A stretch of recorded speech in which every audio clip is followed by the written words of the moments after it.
दोस्तों ओबेज ने इस बार सिर्फ 10,000 रुपए के अंदर एक ऐसा सिस्टम लॉन्च किया है जो कि बेस लवर्स को बहुत बहुत बहुत ज्यादा पसंद आने वाला है। जितने भी मैंने अभी तक ओबेज के सिस्टम ट्राई किए हैं, ओबेज का DT 2605 हो जो डुअल टावर आता था, 6.5 इंच के 2 सब वूफर लगे हुए थे, याद है आपको? अल्ट्रा 10 हो जिसमें 10 इंच का बूफर लगा हुआ था, CA1 हो या फिर दोस्तों कोई और ओबेज का सिस्टम हो, जितने भी सिस्टम हैं उन सब में सबसे बेस्ट बेस परफॉर्मेंस मुझे इस सिस्टम की लगी। इसलिए मैं बोल रहा हूं क्वालिटी डी बेस यहां आपको सिस्टम में मिलेगा। वैसे अल्ट्रा 10 के कंपैरिजन में कैसा है वो भी इस वीडियो में बात करेंगे। सबसे पहले मैं आपको इससे इंट्रोड्यूस तो करा दूं। इसका नाम है ओबेज अल्ट्रा अल्टीमेट। 350 वॉट का पूरा सिस्टम है दोस्तों ये। और बॉक्स के अंदर आपको पता है क्या क्या मिलता है, क्योंकि 2.1 चैनल है, 2 सैटेलाइट स्पीकर और एक सबवूफर यूनिट। सैटेलाइट स्पीकर्स के अंदर दोस्तों और सबवूफर के अंदर सेम लुक फॉलो किया गया है और यही सेम लुक आपको जैसे कि अल्ट्रा 10 के अंदर भी मिलता था। तीनों वुडन है। सामने की तरफ आपको फैब्रिक फिनिशिंग मिल जाएगी और नीचे बॉटम पे मिल जाएगी ओबेज की ब्रांडिंग।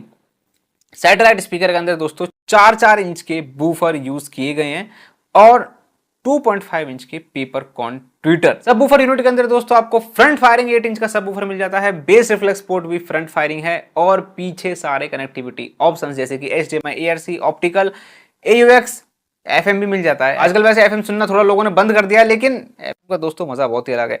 और ब्लूटूथ का सपोर्ट मिल जाता है। सामने की तरफ आपको डिस्प्ले मिल जाती है नेविगेशन करने के लिए और इस पूरे सिस्टम को कंट्रोल करने के लिए, रिमोटली कंट्रोल करने के लिए एक रिमोट कंट्रोल मिल जाता है, जिसमें ना केवल आप बेस ट्रैवल मिड भी कंट्रोल कर सकते हो। ये ओबेज आजकल अपने हर सिस्टम के साथ कर रहा है। सैटेलाइट स्पीकर आपको वायर के थ्रू कनेक्ट करने पड़ेंगे और वायर की दोस्तों जो क्वालिटी है, जो लेंथ है, काफी अच्छी है और ये 3 पिन सॉकेट के साथ आता है।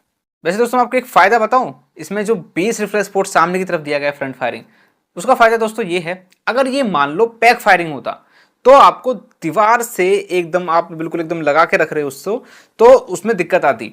उसको एयर पास होने के लिए एक अच्छा जगह चाहिए, तो आपको 1-2 फुट आगे रखना पड़ता।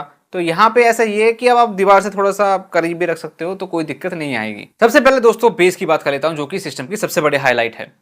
8 इंच का सबवूफर है और सबवूफर में अगर सब बेस ना हो तो सबवूफर दोस्तों मेरे हिसाब से बेकार है।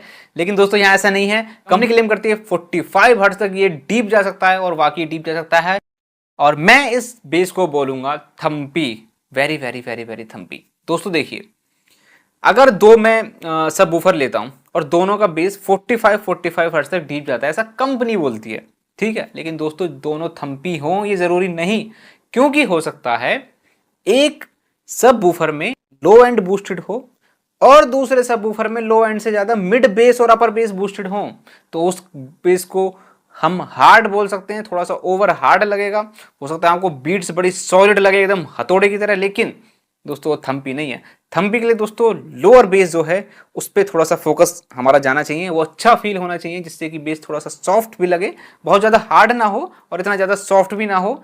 ये सबसे अच्छी चीज़ वैसे की गई है, इतना ज़्यादा सॉफ्ट नहीं बनाया गया है जैसे बहुत से सिस्टम है मार्केट में, जैसे कि मैं नाम लूँ तो सैमसंग T42 EXL, LG का SJ3। लोअर बेस इतना ज़्यादा है, वो मिड बेस और अपर बेस को थोड़ा सा बूस्ट करना शायद भूल जाते हैं, तो जिससे कि बीट्स बहुत ज़्यादा सॉफ्ट लगती हैं, बीट्स गायब भी हो जाती हैं कुछ सिस्टम्स के अंदर। तो ऐसे भी सिस्टम है कि लोअर बेस ही बस लोअर बेस है, तो ऐसा दोस्तों सिस्टम के अंदर नहीं है। पंच आपको मिल रहा है लोअर बेस और दोस्तों इसका काफ़ी टाइट है, यानी कि लोअर बेस की कोई वाइब्रेशन आई, कोई रंबल आई, तो ऐसा नहीं है कि रूम में बहुत ज़्यादा देर तक वो ठहरने वाली है। जल्दी आएगी जल्दी जाएगी, फास्ट डिके आपको देखने के लिए मिलेगा। लोअर बेस कितनी वॉल्यूम के बाद फील होना स्टार्ट हो जाएगा? मेरे हिसाब से दोस्तों इन माय ओपिनियन 30% वॉल्यूम के बाद, और ये आपके रूम पे भी डिपेंड करता है, 30% वॉल्यूम के बाद आपको लोअर बेस अच्छा खासा फील होना स्टार्ट हो जाएगा। वो मीठा मीठा लोअर बेस दोस्तों, ठीक है, स्वीट लोअर बेस। और 70% के बाद ये अपनी असली औकात पे आ जाता है। कहने का मतलब ये है कि आपको वाइब्रेट कर देगा, आपने जो कपड़े पहने हुए हैं उनको भी वाइब्रेट कर देगा और रूम में रखे हुए सारे सामानों को वाइब्रेट कर देगा। तो अभी और जो ओबेज के बाकी सिस्टम्स पे शिकायत थी आपकी कि लोअर बेस तो है लेकिन इसकी क्वांटिटी ज्यादा नहीं है, तो यहाँ क्वांटिटी का भी ध्यान रखा गया है विद क्वालिटी।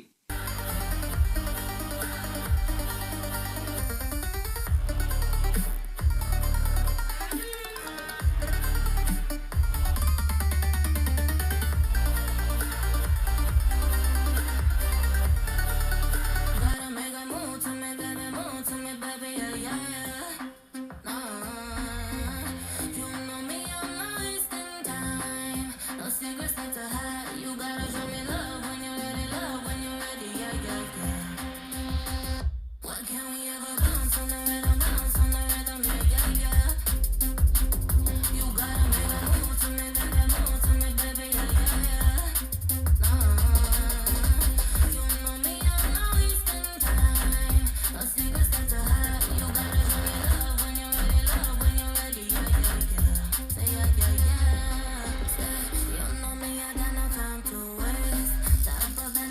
अब दोस्तों बेस की काफी तारीफें हो गई, बेस बहुत अच्छा है, इसका मतलब क्या और जगह कॉस्ट कटिंग की गई है? नहीं दोस्तों, कॉस्ट कटिंग नहीं की है। वोकल्स के लिए दोस्तों जैसे कि मैंने आपको बताया, मिड्स, स्पेशली मिड्स की मैं पहले बात करूंगा, 4 इंच के बूफर लगाए गए हैं दोस्तों। तो थोड़ा थोड़ा सा वो बुक सेल्फ वाला कंसेप्ट यहाँ पे फॉलो किया गया। ये दोस्तों खुद भी 80 हर्ट्ज तक डीप जाते हैं। जो इसके सैटेलाइट स्पीकर में बूफर लगाए गए ना 4 इंच के, उनकी बात कर रहा हूं मैं, वो खुद भी 80 हर्ट्ज तक डीप जाते हैं। और इसलिए एयर पास होने के लिए इनके पीछे आपको एक वेंट भी मिलेगा, एक होल भी मिलेगा, जिसकी वजह से दोस्तों क्या हो रहा है, जब ये खुद भी थोड़ा सा बेस प्रोड्यूस कर पा रहे हैं ना, तो वोकल्स में एक वजन आ रहा है। वोकल्स में जो बेस होता है, जो लोअर एंड होता है, जो वार्मथ होती है, ठीक है, जो भारीपन होता है, उसके लिए बहुत ज़्यादा डिपेंडेंट नहीं है अपने सबवूफर के साथ। तो थोड़ी सी जिससे स्मूथनेस बनती है, बहुत सारी फ्रिक्वेंसी जब एक जगह से आ रही हो तो ओवरऑल एक स्मूथ एक्सपीरियंस हमको देखने के लिए मिलता है, आवाज़ में क्लैरिटी भी आती है। इसका मतलब दोस्तों ये है कि अगर आप साउंड सुनने हो कि कोई बड़ा आदमी चुटकी बजा रहा है, तो ऐसा नहीं लगेगा कि कोई छोटा आदमी चुटकी बजा रहा है। उस चुटकी में दम होगा, उस फील होगा उस चुटकी में। साथ ही साथ इसके जो मिड के अंदर जो मतलब वोकल्स हैं और जो इंस्ट्रूमेंट हैं, उनमें जान डालने के लिए, उनको लाइव बनाने के लिए, उनको जिंदा करने के लिए दोस्तों ट्यूटर दिए गए हैं 2.5 इंच के, जो कि बहुत ज़्यादा क्रिस्प और शार्प डिटेलिंग ऐड कर रहे हैं दोस्तों। डिटेलिंग काफ़ी अच्छी खासी ऐड कर रहे हैं। गिटार की जो स्ट्रिंग होती हैं और जो स्पेशली दोस्तों फीमेल वोकल्स हैं, उनको काफ़ी ओरिजिनल बना रहे हैं। वोकल्स थोड़े से न्यूट्रल साइड ही रखे गए हैं, नेचुरल साइड रखे गए हैं। और ट्रैवल को मैं थोड़ा सा बोलूँगा दोस्तों, एक चीज़ का ध्यान रखना, ट्रैवल मैंने जब सिस्टम को पहली बार चलाया वो था 12x14 का रूम, और उस 12x14 के रूम में मुझे ट्रैवल को थोड़ा सा कम करना पड़ा, क्योंकि मुझे एकदम से लगा कि यार ये थोड़ा सा ज़्यादा हो रहा है, थोड़ा सा बूस्ट है। तो मैं इसको कम करके ले आया 4 पे। अगर आपका बड़ा रूम है 15x15, 200-250 स्क्वायर, 220-230 का, तो आप ट्रैवल को फुल भी कर सकते हैं। और डिपेंड भी करता है आप कितनी दूर बैठे हैं, और सैटेलाइट की जो डिस्टेंस है दोस्तों, उनको भी आपको थोड़ा सा दूर रखना है, बहुत ज़्यादा मत क्लोज कर देना। क्लैरिटी तो बिगड़ेगी, ट्रैवल शायद हो सकता है थोड़ा सा हार्श लगे और ज़्यादा लगे आपको। तो इन चीज़ों का ध्यान रखना है आपको। ट्रैवल आप अपने टेस्ट के अकॉर्डिंग एडजस्ट कर सकते हैं। बेस और मिड में मुझे नहीं लगता आपको किसी भी तरीके की रिमोट से छेड़खानी करने की जरूरत पड़ेगी। जैसा सिस्टम में दिया है फुल वॉल सेटिंग्स पे, आप उसको अच्छी तरीके से एंजॉय कर पाओगे। नाउ दोस्तों ओवरऑल कंक्लूजन, जिसको बेस पसंद है, लोअर बेस पसंद है, बेस हार्ड ना हो, ठीक है, इसी का ध्यान रखना, थम्पी हो, ठीक है, थिक हो, थम्पी हो, वाइब्रेशंस अच्छी खासी फील हो रही हो चेस्ट के अंदर, साथ ही साथ वोकल्स में और इंस्ट्रूमेंट्स और डिटेलिंग में भी हमको कॉम्प्रोमाइज नहीं चाहिए, और जेब में सिर्फ 10,000 रुपए हैं, तो ये सिस्टम दोस्तों बहुत ही परफेक्ट है आपके लिए। अब मैं आपको बता दूं कि अल्ट्रा 10 में और सिस्टम में मेन डिफरेंस क्या है। अल्ट्रा 10 दोस्तों एक mid specific, mid focus, mid centric system है। वोकल्स पे बहुत ज्यादा फोकस किया गया है। इस पे आपको पता है कि 4-4 ड्राइवर लगाए गए थे उसमें, एक सिस्टम एक सैटेलाइट के अंदर 2-2 ड्राइवर थे 4-4 इंच के, दूसरे के अंदर भी 2 ड्राइवर थे। तो वहां पे दोस्तों क्या हो रहा था कि वोकल्स ऊपर थे और जो बैकग्राउंड डिटेलिंग थी हम बोल सकते हैं बराबर है। यहाँ पे दोस्तों वोकल्स हैं और डिटेलिंग आपको और ज़्यादा सुनने के लिए मिलेगी। जो बैकग्राउंड की जो डिटेलिंग होती है ना, उसमें और ज़्यादा सुनने के लिए मिलेंगी विद थम्पी बेस।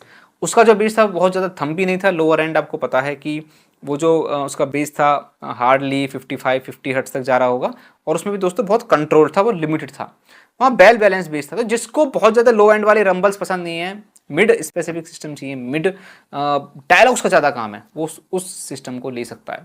अदरवाइज दोस्तों बेस लवर्स के लिए अच्छा सिस्टम बनाया ओबेज ने आई थिंक। और आप अपनी राय कमेंट सेक्शन में, अपनी क्वेश्चन कमेंट सेक्शन में पूछ सकते हैं। मैं चलता हूँ, मिलता हूँ कुछ नेक्स्ट वीडियो में नेक्स्ट टॉपिक के साथ। अभी के लिए बाय।